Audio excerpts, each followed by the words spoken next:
Welcome to Depression, a first-person journey. My name is G.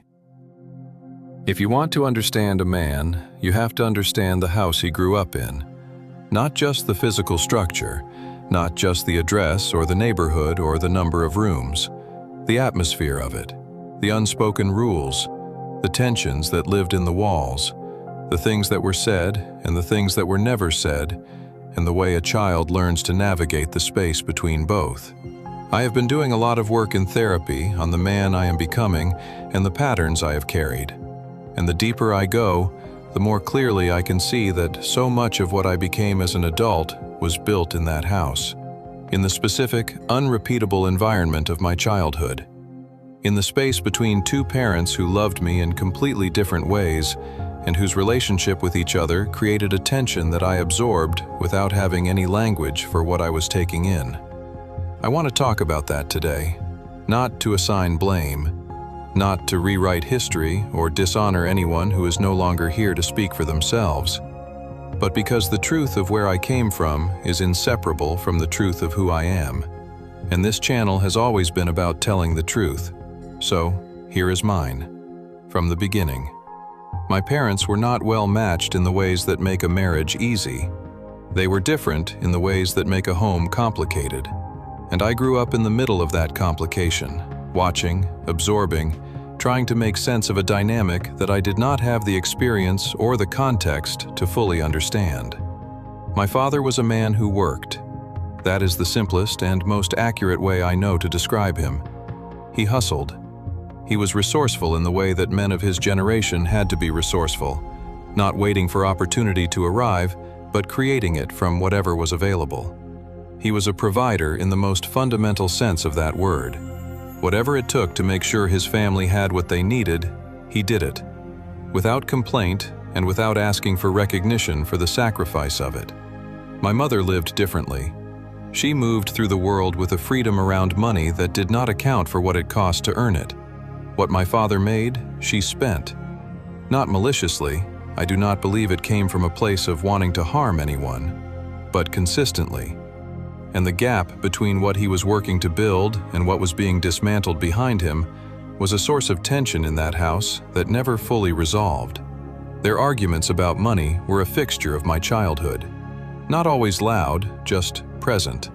It was like a weather system that moved through the house and left a particular kind of heaviness in the air. And as a child, you do not analyze that heaviness. You just live in it. You just breathe it. And somewhere in the living and the breathing, it starts to shape how you understand things, how you understand security, how you understand love, how you understand what it means to give and what it means to take and what happens in the space between. I want to take my time here because this matters more to me than almost anything else I will say in this episode. My father was my safe place. In a house that was not always easy to deal with, he was the constant, the thing I could orient myself by. The person I knew, without question, without condition, was in my corner. He protected me from the tensions in the house, from dynamics with my siblings that could have been far more damaging without someone running interference. He saw what I was going through, and he positioned himself between me and the hardest parts of it without making a production of doing so. He just did it, consistently, because that was who he was. And he cooked. I know that it might sound like a small detail in the middle of everything else, but it is not small to me. No matter how busy he was, and he was always busy, always working, always running toward the next thing that would keep the household afloat, he came home to cook.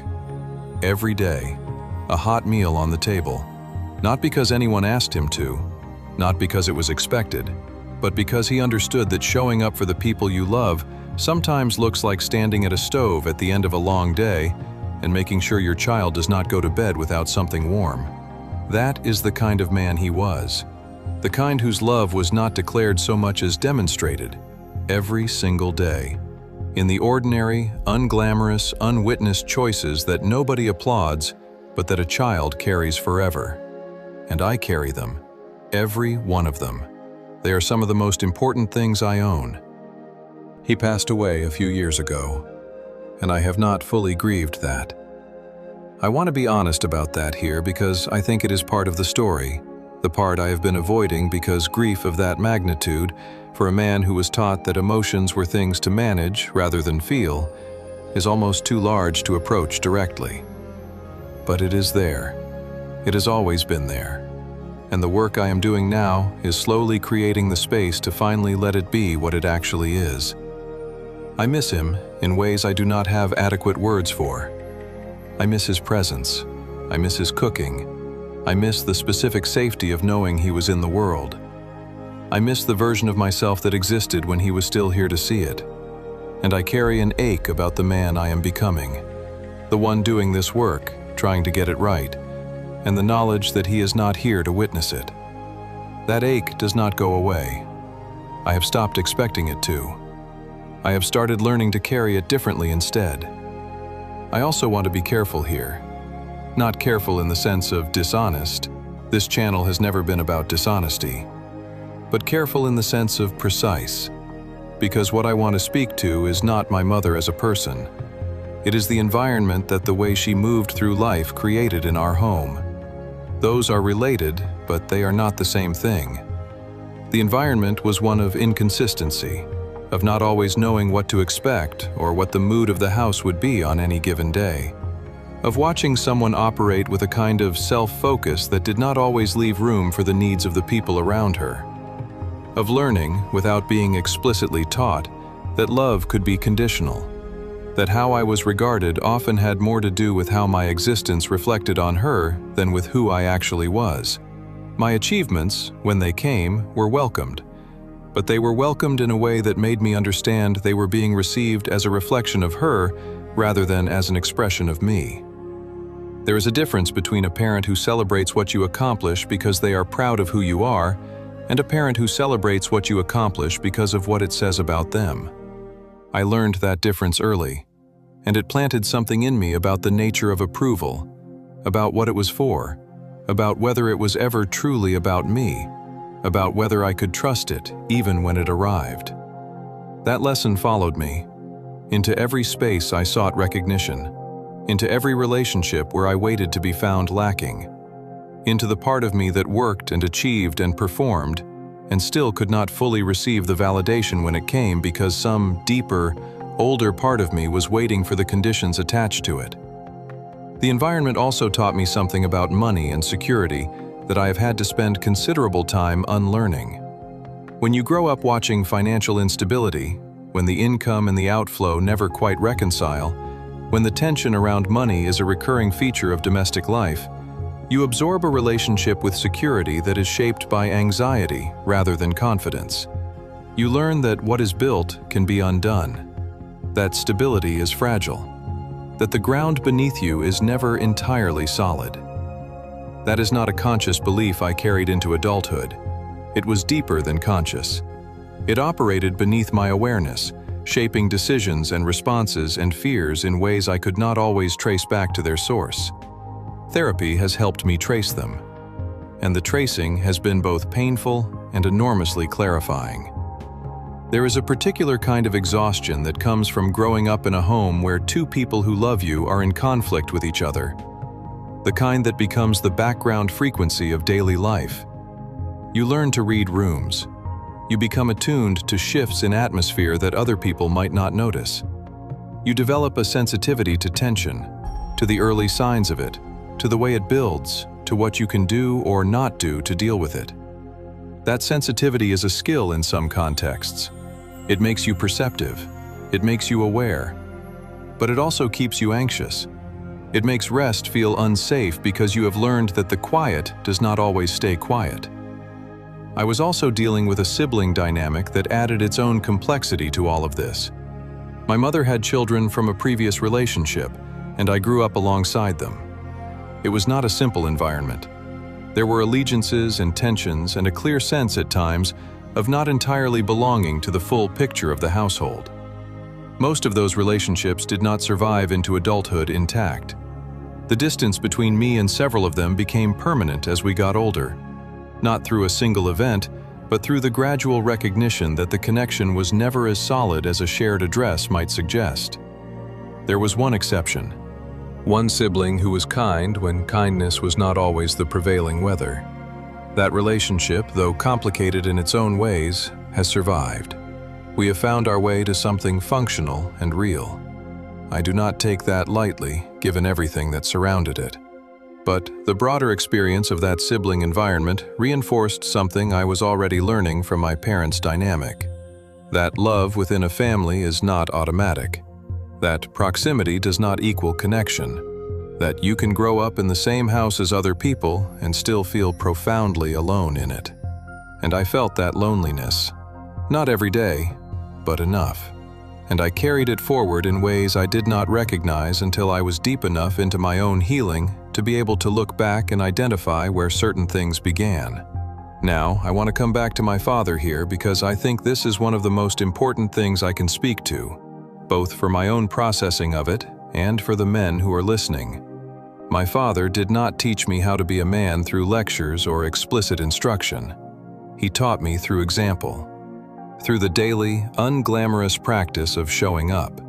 And what his example communicated was a version of manhood that I have spent years trying to live up to and years failing to honor.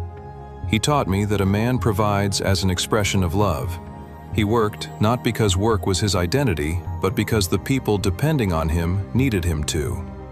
There was no resentment in it that I ever witnessed, just commitment. Just a quiet, steady focus toward his responsibility that never wavered regardless of how difficult the circumstances were. He taught me that a man protects, not through domination or force, but through presence, through positioning himself between his child and whatever in the environment could cause that child harm. He did that for me, consistently. And the safety I felt because of it is one of the foundational experiences of my childhood, the thing I return to when I need to remember what it felt like to be genuinely covered. He taught me that a man shows up even when he does not have to. Nobody required him to leave work, cook every day, and then have to go back to work till late hours. Nobody was keeping score of the home-cooked meals or the sacrifices made in the margins of an already stretched life. He did it because his son needed it. That was enough reason. That has always been enough reason. What he did not teach me, not because he failed to, but because it was not part of the language available to men of his generation, was how to feel things and say so. How to name what was happening inside. How to grieve or struggle or be afraid without those things representing a failure of manhood rather than an expression of it. I absorbed the strength he modeled. I did not have a template for the vulnerability, and so I became a man who could provide and protect and show up in the ways I had been taught those things looked, but who struggled profoundly with the inner work, with the feeling of feelings, with the asking for help, with the allowing of anyone close enough to see the parts that were not functioning the way they were supposed to. That is not a criticism of my father. It is an honest accounting of what was available and what was not. He gave me everything he had. The gaps were not his failures. They were the limitations of a time and a culture and a set of beliefs about manhood that he had inherited the same way I inherited what he modeled. I am working to give myself what the template did not include: the inner work, the feeling of feelings, the willingness to be known fully. That work is the completion of what he started.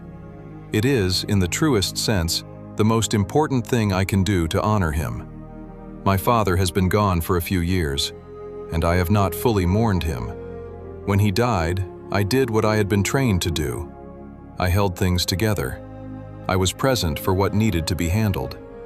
I moved through the practical dimensions of loss with the competence that had always been my default response to difficulty. And I told myself that I had grieved, that I was processing, that I was okay, but I was not okay. I was managing, which is what I had always done, which is what I had been watching my father do my entire childhood. Absorb difficulty and keep moving because stopping was not an option. I learned that lesson too well, and the cost of it is a grief that has been sitting unfinished in me for years. And it surfaces in unexpected moments, coloring things I cannot always explain, and waiting, quietly, patiently, for me to finally give it the space it was always owed. Therapy is creating that space, slowly. I will not pretend it is not hard. Grief of this particular kind, the loss of the one person in your earliest life who made you feel safe, is not a simple thing to approach. It touches everything. It touches the boy who stood in the kitchen watching his father cook and felt, in that ordinary moment, completely held. It touches the man who is doing work now that his father will never see, and who carries the ache of that invisibility every day. I am learning that grief is not a problem to be solved. It is a relationship to be maintained, a continuing conversation with someone who is no longer physically present, but who is woven so thoroughly into who you are that their absence is felt in every room you walk into. My father is in this work I am doing. He is in the commitment to show up even when it is hard. He is in the decision to provide something better for myself, for the people I love, than the fractured version of a man I had been offering for so long. He is in the meal at the end of the long day, the quiet presence, the protection I am trying to provide to my family. I am not done grieving him, but I am, finally, for the first time, letting myself begin. I want to bring this all together now because I think the thread that runs through everything I have described today is important to address clearly. The house I grew up in gave me some extraordinary things. A model of manhood rooted in sacrifice and presence and quiet, undemanding love. A sense of what it means to show up for the people who depend on you regardless of the personal cost. A father who cooked extraordinarily delicious meals, who protected and who stayed no matter the turmoil. It also gave me things that were harder to carry. A complicated relationship with approval, learned in an environment where recognition was tied to performance and how things appeared from the outside. An anxious relationship with stability, built in a home where what was earned and what was spent were never fully in alignment. A loneliness that lived inside a house full of people. And a grief still unfolding for the man who was the best thing in that house and who has been gone for years. None of those things arrived with labels. None of them announced themselves as wounds that would need tending to. They just became part of the architecture of who I was, the way I moved through the world, the lens through which I experienced love and safety and worth and connection.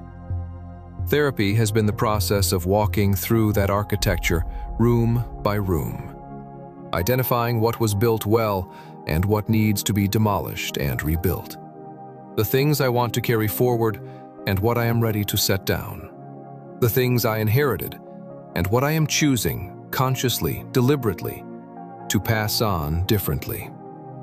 That work is ongoing. It will be for a long time.